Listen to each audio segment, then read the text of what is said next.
Hello and welcome to A Day in Previews. Behind me is BBC Television's film base here at Ealing. The studios were once home of the classic Ealing comedies until the BBC took over in the 1950s. There are 3 large soundstages here at Ealing that the BBC use for their film productions: Bergerac, Miss Marple and Big Deal, to name but a few. Nikki, I have a booking for you. It's Theatre F, 1600 to 1800, and the name is Dick Allen, and that will mean overtime. Can I get somebody to do it? The day's work for projection department starts with a call from Beulah in theatre bookings. The FA1, supervisor for that area, transfers the details to the bookings book. Some areas have information boards, and every morning the FA1 will write down the day's bookings.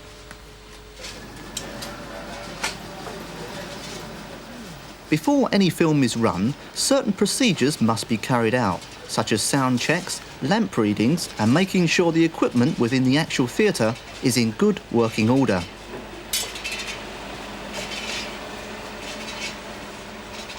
It is also important that all machines are free from any build-up of emulsion, grit or dust from the previous day's work, although normally the machines are cleaned after every viewing.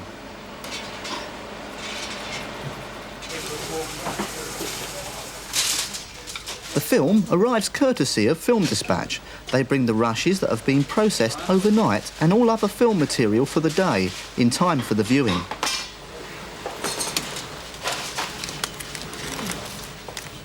The film is laced up, ready to run and waiting for the programme servicing manager to arrive. Morning. Morning. Graham Richmond is one of the several PSMs, as they are generally known, who comes in every morning to view the previous day's filming. Morning, gentlemen. What I'd like to do, in fact, is kick off on the left-hand projector, and we'll go as soon as you're ready. Thank you. The purpose of Graham's viewing is to decide whether or not the previous day's shoot is technically acceptable. But not all of the FA2's work consists of running film for viewers. There are many other aspects. This is Theatre E, where we do video transfers. Find him! Get onto it! I can't abandon the show! Fisher! Projected pictures are passed onto a highly reflective screen and are then picked up by a video camera and recorded directly onto a video cassette. Handicapped. N5 is the home of projection and editing services manager Neil McPherson. Neil controls the overall smooth running of the department and ensures that it works efficiently. In control of staff leave, overtime and the organisation of mobile film shows, amongst other things, is senior film assistant Mike Elmer. Mike is also responsible for the weekly crewing of staff to all areas.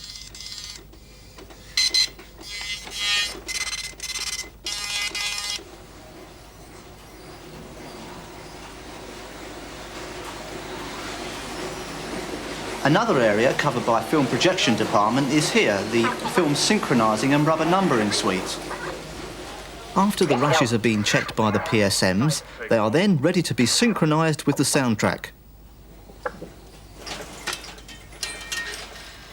After synchronisation, the print and soundtrack are then fed through the rubber numbering machine.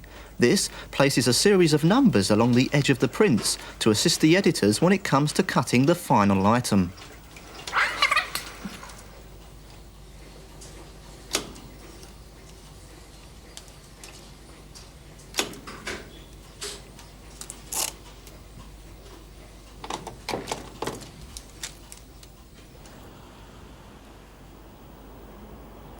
Windmill Road is the base for BBC Television's Brentford Film Library. There are thousands of programmes stored here on both film and videotape. Morning, Ray. Oh, morning, John. Got some more work for you. That'll keep you busy. Right, thanks. Have fun. OK. Like other areas, Dispatch bring across the film that the viewers at Brentford have requested to see.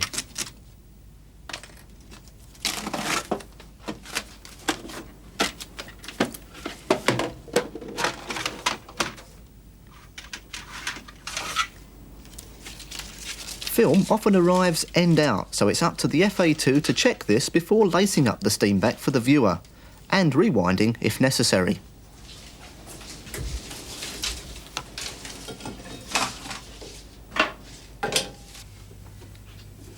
Because there is such a large amount of material to be viewed at Brentford, the viewing cubicles are in constant use.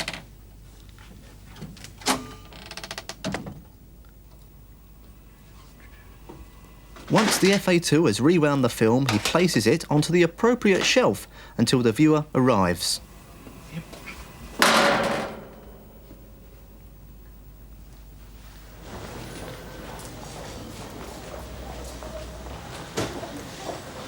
Well, most BBC premises are just a short walk from the tube station, but how about this for convenience? And if you think that's convenient, how about this? The entrance to the viewing rooms at Villiers House is right here, in the restaurant.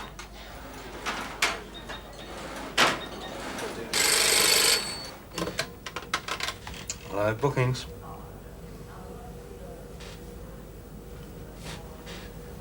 Tomorrow afternoon?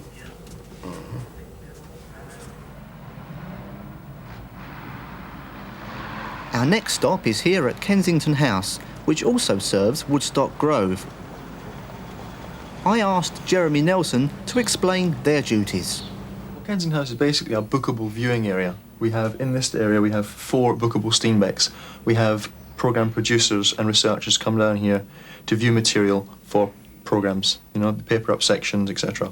If for some reason they want to send material to a different producer, say at Television Centre or Lime Grove, they ask us and we will book it into our video steam deck, where we'll transfer it onto video. We have 2 VHS machines through there with the video steam deck. If necessary, we can actually do 4 tapes at a time. Why do viewers want their films transferred to video? Obviously, if a producer's got a lot of work to go through, sometimes he doesn't have the time to actually come in here, sit down on a steam deck and plough through hundreds of foot of film. So we can either transfer various sections, which he may want for his programme, onto tape. He can then take them home, or she can take them home and view them at their leisure.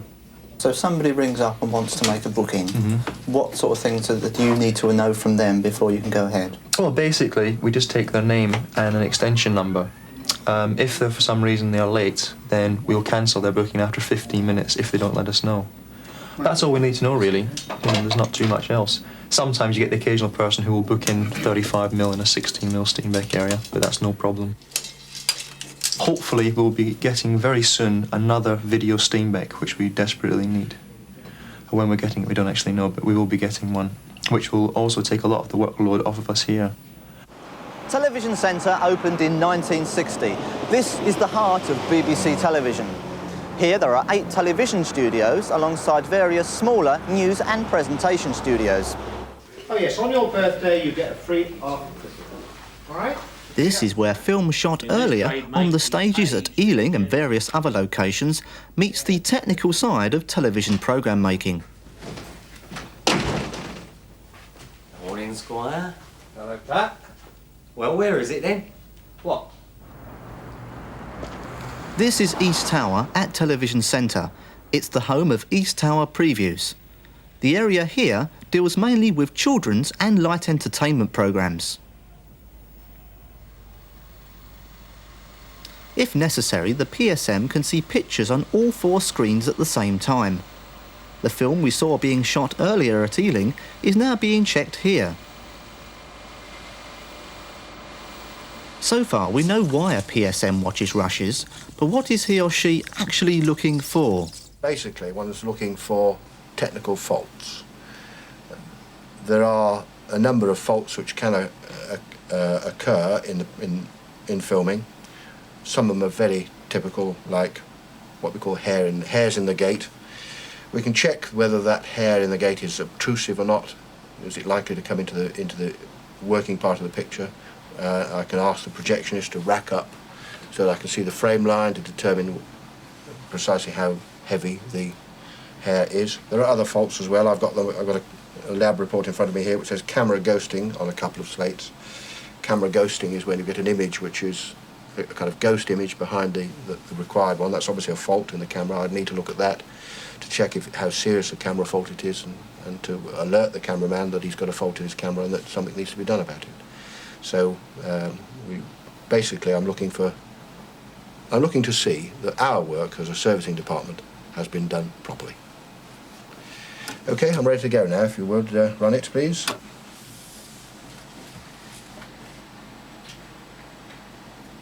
Well, Neil and Mike, you both run in Theatre C6 in the morning, and obviously you know what Graham's looking for. I mean, do you notice the faults that he notices? Mostly we do. I think obviously the thing we most notice is hairs in the gate, which is one of the main problems that Graham's looking for, be they either camera hairs or hairs that have been caught in the projector gate. And we usually have to rack up the projector just to see whether they are actually camera hairs or projector hairs. And if they are in the projector, then you usually see them move when you rack up the gate. What about film? When it's filmed obviously on location by the cameraman, he's obviously fairly sure it's in focus, but when it's shown on the screen, there might be, you know, indiscrepancies about whether it is. How can you actually tell when you're projecting the film whether it is or not in focus?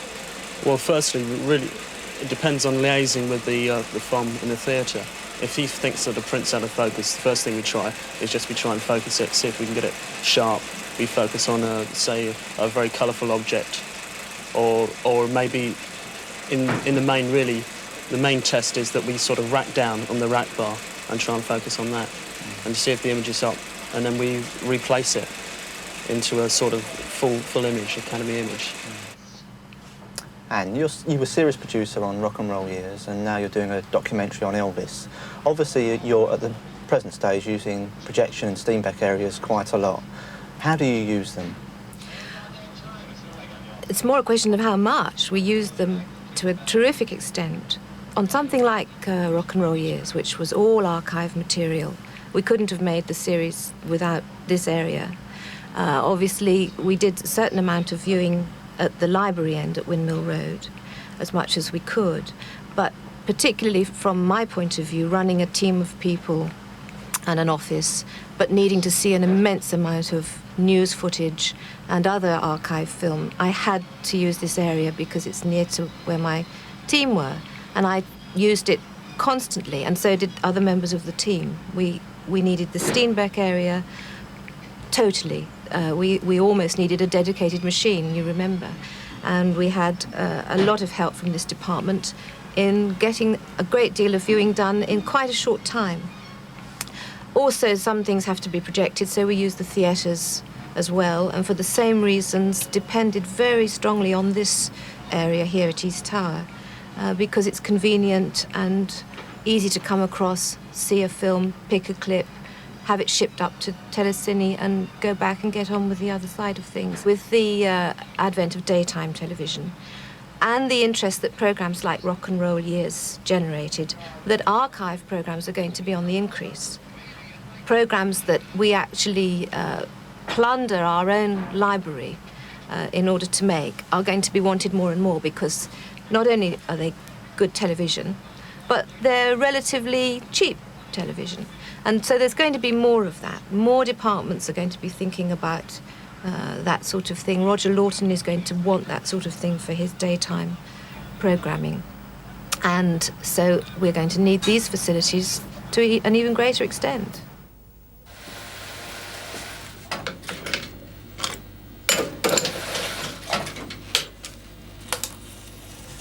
This is Dubbing Theatre X in East Tower. It's where the final stage in the production process takes place. The tracks are mixed with various music and sound effects. The door and moves the seat to my position. Film assistants also work in these areas, lacing up the projectors and sound bays, making sure it runs smoothly. Everything must be precise, so normally an experienced film assistant like an FA1 would work in this area. If the picture or any of the soundtracks are as little as one frame out of sync, it could have disastrous results. Directly opposite Television Centre is Centre House. It holds the offices of Programme Acquisition, who deal with all bought-in series and feature films. Programme Acquisition. Yes, could you hang on a second? Nick, you're a programme assistant in programme acquisition. You're obviously looking at lots of feature films, TV series, Dynasty Dallas. What sort of things are you looking for?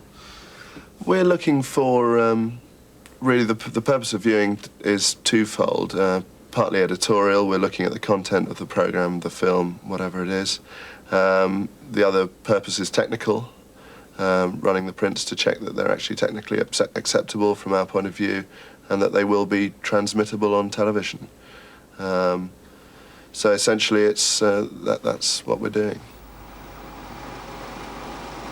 The actual preview theatres are down in the basement, but that's not as bad as it may sound. It has 35mm viewing facilities and 2 large plush theatres.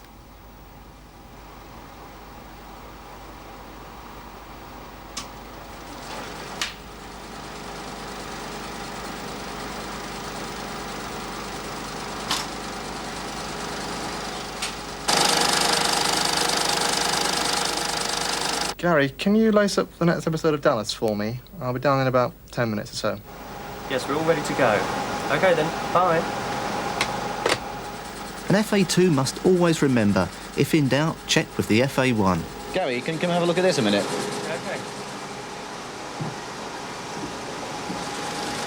Have a look. Oh, so you just need a bit more tension there. It's OK, well, OK. How can projection help you? You're going down there with your feature film. What do you most want them to do for you? Well, I most want them to run the film as efficiently as possible, so that I can concentrate on those aspects of it that I'm interested in and not have to worry about the fact that a reel change has gone badly or that the film's out of rack or that the soundtrack isn't coming over properly or whatever. I must say that's normally the case, you know, that actually the standards are very high down there. I also look to them for advice on if there is a technical problem that I spot or think I spot, maybe it's some damage to the film or it's scratching or a sound problem. I'll often speak through the intercom to the projectionists and ask them what they think is the cause, or whether it's a problem inherent in the film or something in the projection process, that kind of thing. So I'm looking for rather more than just somebody who's turning on the projector and giving me a good service. I'm also looking for a kind of technical advisory thing as well.